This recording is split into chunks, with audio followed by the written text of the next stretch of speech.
Connection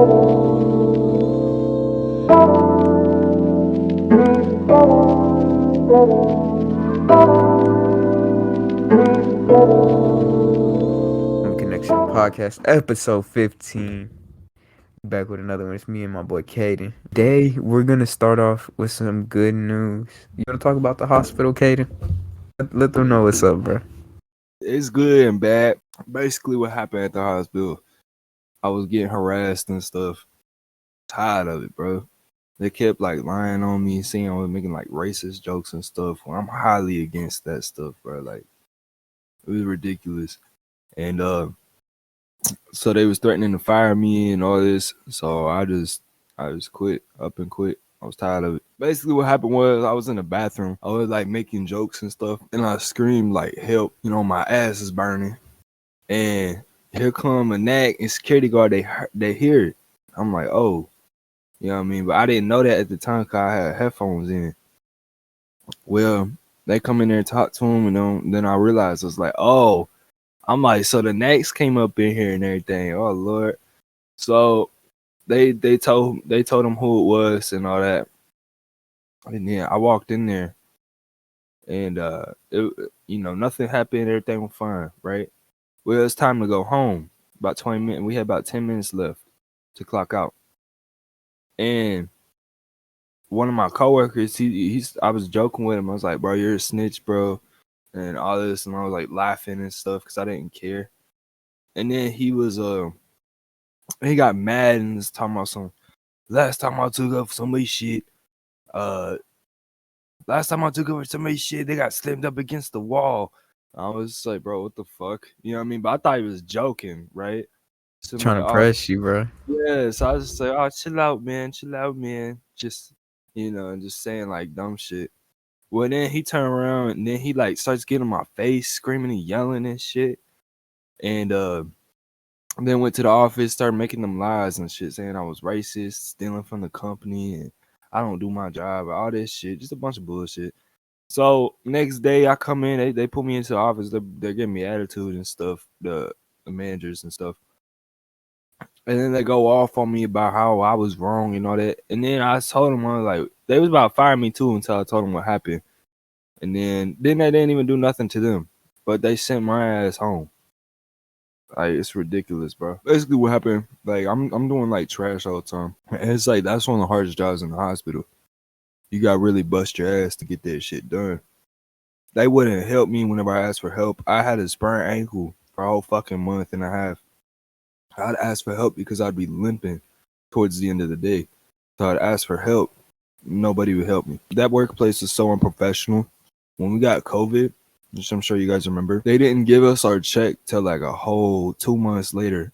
We put it in, I think, sometime around in September, and we didn't get it. September 5th is when we got it. I want you to get into the positive Swab, bro. Pull that thing out right now. Pull it out, So you bro. want to see this? Show them. I'm going to be real with you. I don't even know what's in it.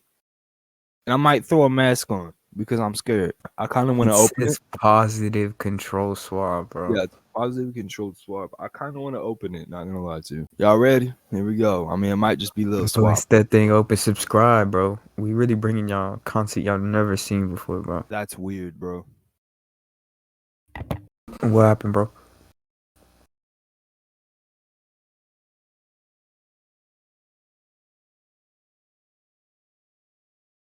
This is the Q-tip, y'all. It looks like it's wet at the top. No, I ain't gonna lie to you guys. This thing does smell a little funky. What does it smell like, bro? It just smells like weird. I don't know how to explain it. It just smells really fucking Like chemically? Like, what do you mean? Like, it smell like straight chemical, bro. That was one of the weirdest things I've seen. Not saying like, oh my god, it's nothing like crazy, but it's weird to me how we are able to make a controlled positive swap. And that just leads me to think, like, is this possibly man-made? And the reason why I think this is because why would we need a controlled swab? How can we create a controlled swab? If we can create a virus, then clearly that can be, yeah, that's just the whole point. If we can create a virus, literally, I don't know. It's just pretty weird to me. I don't understand why we need it. Um, and I believe especially COVID's man-made, bro. like maybe somewhere in Texas, I would get it, but in Indiana, a small state, we don't need that. You know what I mean? We don't test. We don't do tests and stuff like that. I mean, obviously COVID tests, but we don't test like to see if it works like our machines and shit work. It's not it.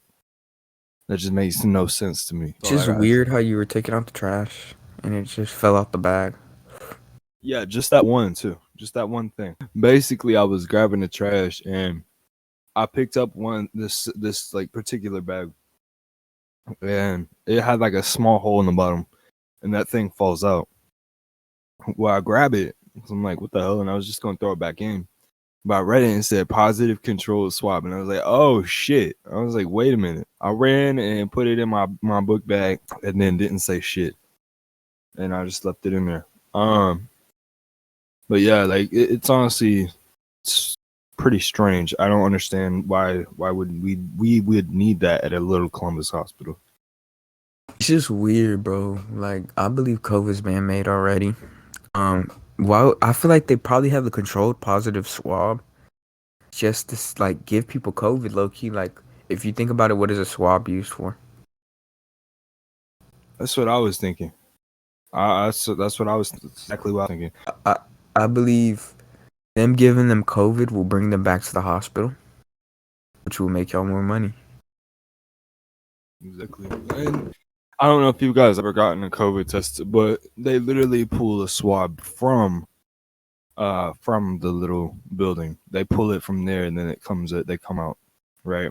They don't unpack the swab right in front of you. No, man, maybe they might have for anyone else, but for me, I've had the COVID test 3 times, and every single time they've always just pulled it out. What So happened? Samantha was saying that every single time she goes anywhere else to get a COVID test, like at like basic locations, they're not wet.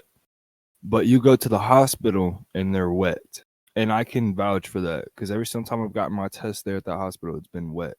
The swab has been wet. Wait, but And I it was at smells like, oh shit.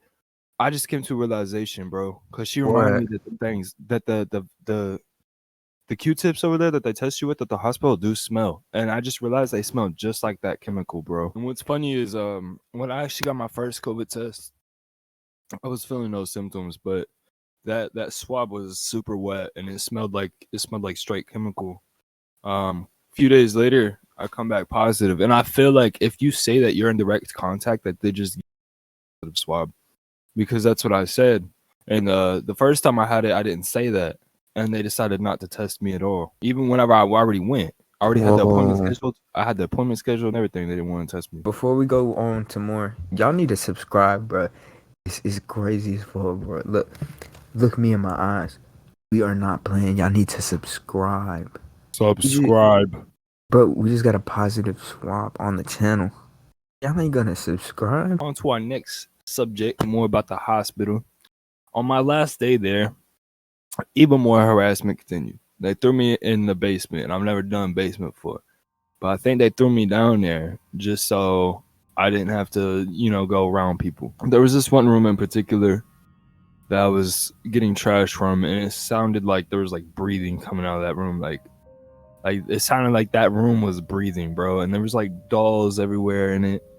And there was this one doll in particular that was all the way in the back, right by one of the trash cans. And I was actually going to send you a picture, right? But I didn't want to be disrespectful, so I didn't. Because there could have been something paranormal in there, so I didn't want to take a picture of it and disturb it, So I was in there, and this one doll was like literally breathing, and like I shit you not, it wasn't like the building. It was like literally that one doll was like, and like it creeped me out, bro. But it was weird. What's weird is as soon as I made my way over there to grab that trash, it stopped. The breathing stopped.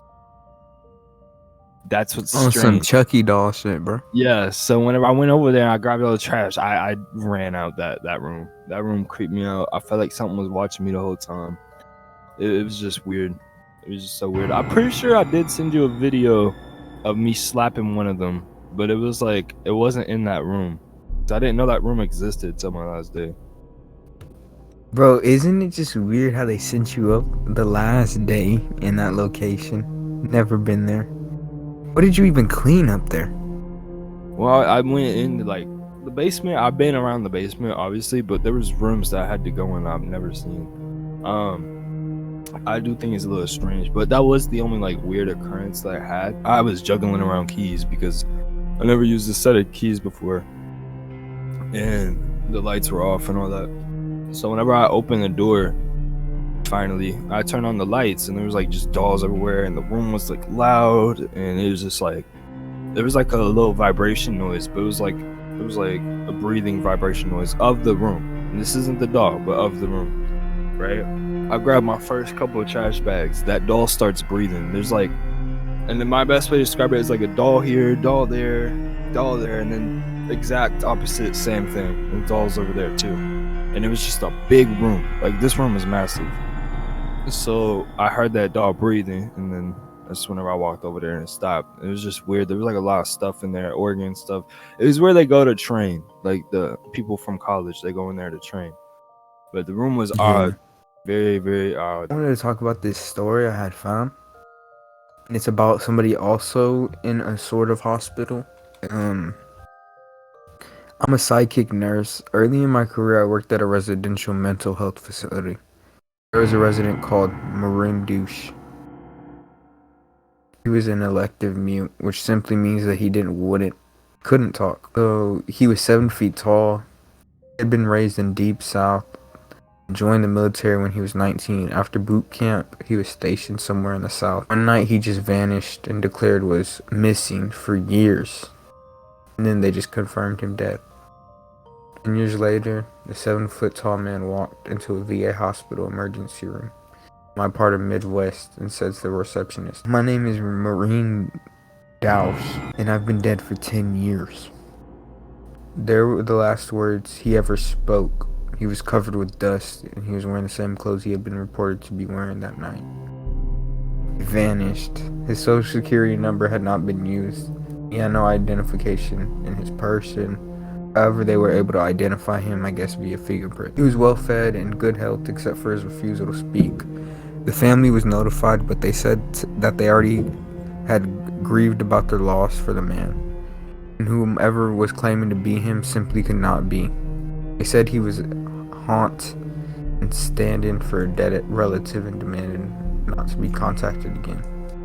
Marine paced all day, every day, not in a frantic way, but just lumbering up and down the hallways. And outside, he smiled all the time and would be moving his mouth in a way that indicated talking or muttering. But he was dead silent.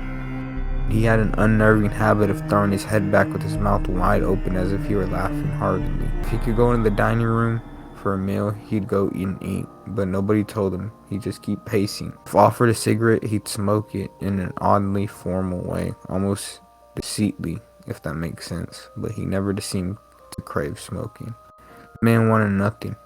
If I talked to him, he appeared to listen periodically, throwing his head back in a laughing, mimicking way of his.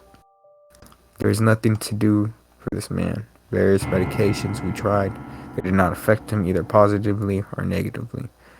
Occupational therapy did nothing because Marine would just grin unless told to stay put. He'd give up and start pacing day in, day out. On my last day at the job, my way to say something better, the last thing I saw was Marine pacing in the parking lot, throwing his head back to laugh. Later, I wondered if all along I had been dealing with the ghost. All these years later, I still don't know. The nurse believes that he was dealing with the dead guy. He was actually just a ghost.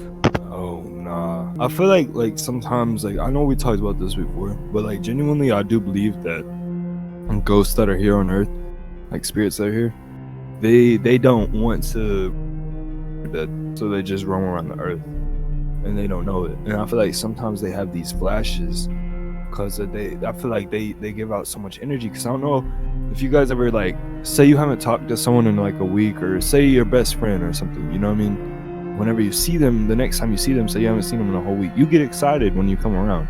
So I feel like they get a burst of energy. And I don't know if you guys know, but spirits live off of energy, right? So I feel like they're like, oh, people aren't talking to me. Why are they talking? Why is nobody talking to me? So when they finally get an interaction or they see somebody, they instantly glow up. They get this energy. So that's why I feel like sometimes we can see them, is because they get all this energy and stuff. But on the other hand, I feel like some ghosts and stuff are a little bit more demonic. Maybe it's just demons straight up, because sometimes they'll be lurking at you, and that's what's kind of creepy. But yeah, I just find, you know, ghosts and demons and stuff like that just odd. Bro, And then, but this man did not talk since he said his yeah, name, man. that's And then weird. him throwing his head back, not saying anything at all, like he's laughing. It was just like so much things about him. He was strange. Like his family wanted nothing to do with him. I He said that really he's wish been dead, bro. I really wish How? scientists would like jump into like looking at ghosts and stuff. Yeah, I really wish that too. But how do you go 10 years missing and you're still wearing the same clothes? Like they found out that he served in World War II. And on the topic of World War II, I want to talk about the British, bro. So there was an exercise, a part of the MOD project, to study the effects of LSD to the brain. Basically, they wanted to test the subject to see how it would do against enemies, but the Chemical Defense Board decided in 1968 that they would use LSD as a weapon more than a magical and scientific drug. Men with no specific task to perform have relapsed into laughter and inconsequential behavior, though they are still capable of sustained physical effort. This man nearly succeeded in felling this tree using only a spade. However, constructive action is still attempted by those retaining their sense of responsibility and having a definite job. This experiment was done in the early 1940s, and they were testing LSD on British soldiers, bro, during the World War II. And the videos actually didn't come out until 2006, Yeah, a whole that's what's wild. 50 years later. Wait, so there's actual videos to this? Yes, and it shows the soldiers like really panicked. They were in Switzerland at the time. They weren't even nowhere near United Kingdom. They were in Switzerland, bro. These soldiers didn't even know what they were given. There's a 19-year-old airman in 1953 who volunteered to what he had thought. Basically, he thought he was testing out to get a new position. Little did he know he would be given LSD several times over the course of a week, suffering nightmares, hallucinations of people's faces being cracked, their skulls. You could see their skulls and their eyes just dripping. Their eyes would run down their cheeks. You could see things growing on you. He said that he suffered flashback for 10 years.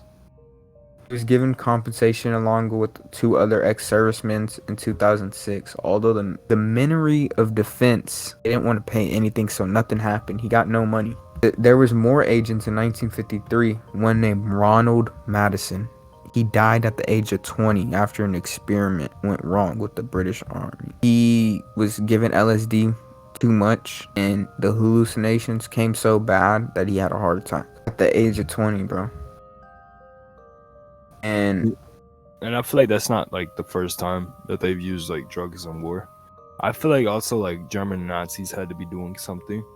Cause who in the right mind? No, you know Nazi Zombies is actually based on a real thing. Are you serious? Yeah, so I'll post up some articles and post up some videos. But back in World War II, bro, Hitler was trying to bring dead members of his army back alive, and he was just trying to figure out how to do it, but he never figured out how to do it. There was multiple experiments of them testing electricity, testing people's heartbeats, testing this nerve agent that they had, a bunch of things, and it didn't work. That's another thing too. Like, I find it messed up for them to, you know, just think that that's okay. That's why I think they've had to be doing some sort of drugs, because in whose right mind is that okay to just like kill a bunch of people? Well, look at it this way, bro. Back in the day, that was normal. War was normal to them. They were already off of World War I. It wasn't that long ago. Hitler was, I believe, arrested around the time of World War I, if I'm not mistaken, and that's what made him write his book and want to become this person of leader of Nazis. Not even 100 years ago yet. This is one thing you gotta think about. Like, that was relatively recent. Technology was not too far from that because we reached technology. I think technology's peak at about 1990. I was just thinking, like, what if Nazis were around today with this technology? And let's say they had, because I know, obviously, if they were just going around killing people, they'd be like butchered in seconds. But let's just say that they're not so bad. Okay, and let's just say that, you know, they have dead soldiers, and let's say they try that experiment again.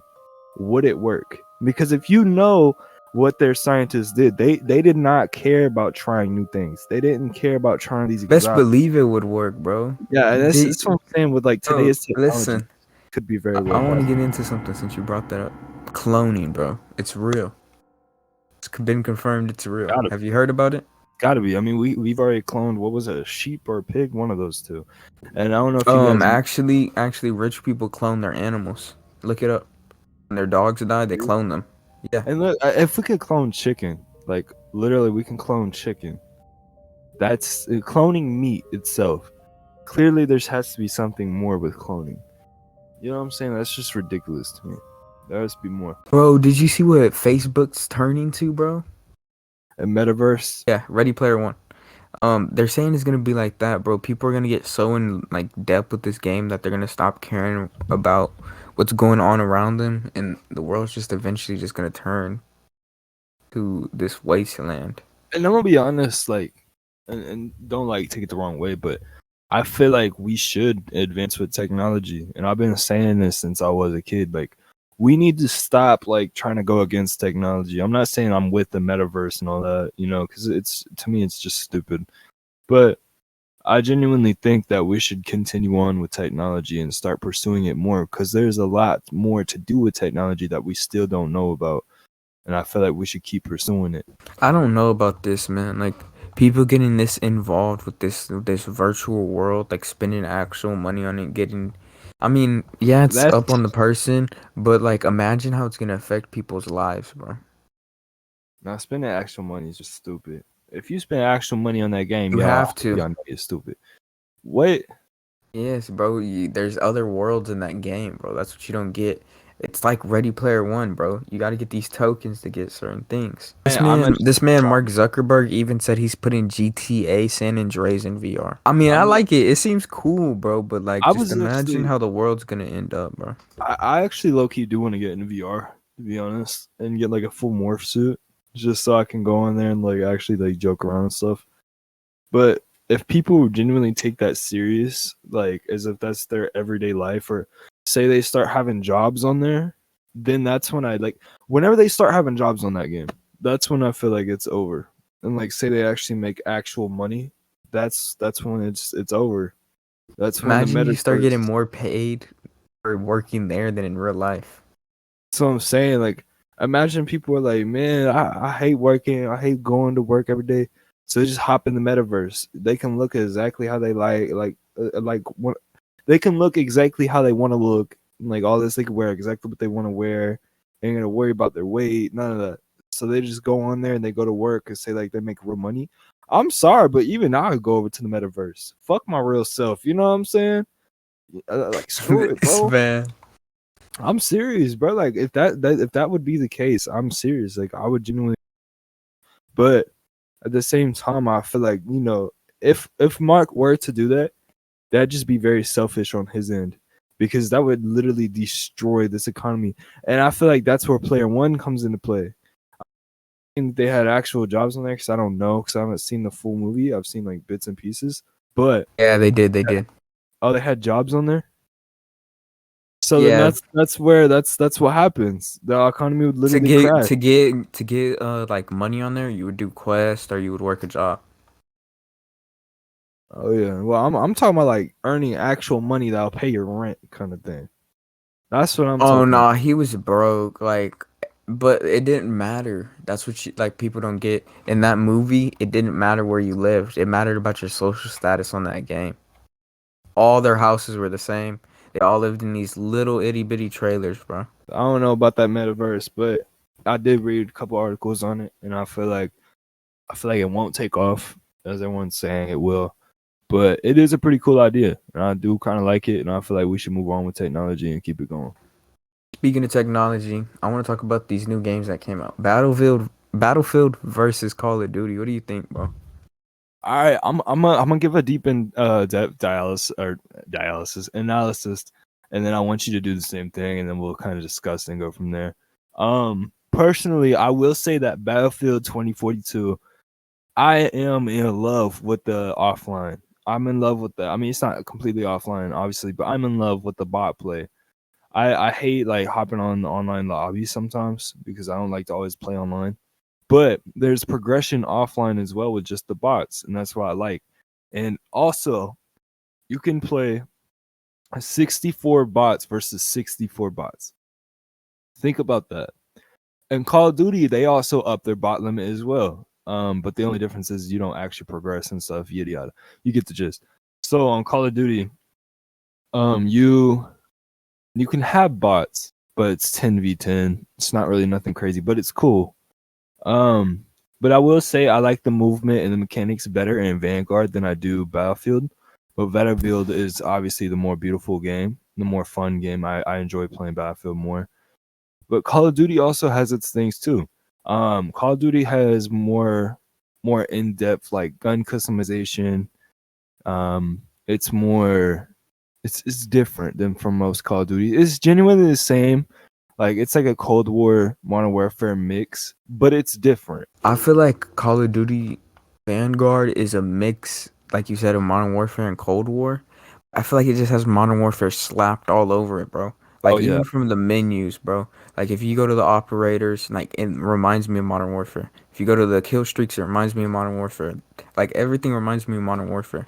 And this is too. I don't know It's if not you a realize. bad thing. It's not a bad Oh, thing. I'm yeah, not saying it not. is. I like Modern Warfare a lot. I feel like it was one of the best COD games in a while. Oh yeah, But for sure. I For just feel sure. like it's really a Modern Warfare just set 100 years back. Now, my thing about Cold War, Modern Warfare, and Vanguard is they've all had the same menu layout. All three of those games had the same menu layout, and that's one of those things that are just like it's not crazy, but it just kind of pisses me off because it's just like, man, you gotta change the overlay once in a while. Like if you look at 2K, their past three 2Ks, 2K22, 2K21, 2K, 2K20, they three had different menu overlays, which made the games unique. And that's what I like. And Battlefield, for example, every Battlefield that I played has had a different layout, and that's what makes that game unique. And it's just like it sometimes gets a little lazy. But overall, if I were to buy one, and if I were to suggest you guys a game, I would definitely say Battlefield 2042. But if you're more of like a fast pace and you want to like just kill a bunch of people, definitely Vanguard. And Ray, what is your thoughts and opinions on it? I feel like Battlefield is a more tactical game. You have to play by actual smartness. Call of Duty is more fast paced. People run around with shotguns. People run around with SMGs. Spawn camping, bro. Really bad spawn camping. Spawns really remind me of Modern Warfare, like I said. Modern Warfare remake type deal. Just 100 years back. I feel like if like I said, if you want a slow paced game, go Battlefield because that's for you. You feel me? Yeah, and that's what's good about those games is you have a there's good what's it called? There's it's a good choice. Like you have choices this year. All right, guys. So we're gonna go ahead and end this one off. Thank you guys for watching episode 15. Make sure you guys hit the Homie Connection Podcast, episode 15. We're gonna end this one off. Subscribe, like, comment. Share this around, please, guys. We try and get up there, man. We really trying. We push every single day. We talk about topics all the time. So if you guys could, just make sure you guys hit that subscribe button, hit the notification bell, comment, like, subscribe, share it. And hey, we'll catch you guys in the next episode. Peace. Peace.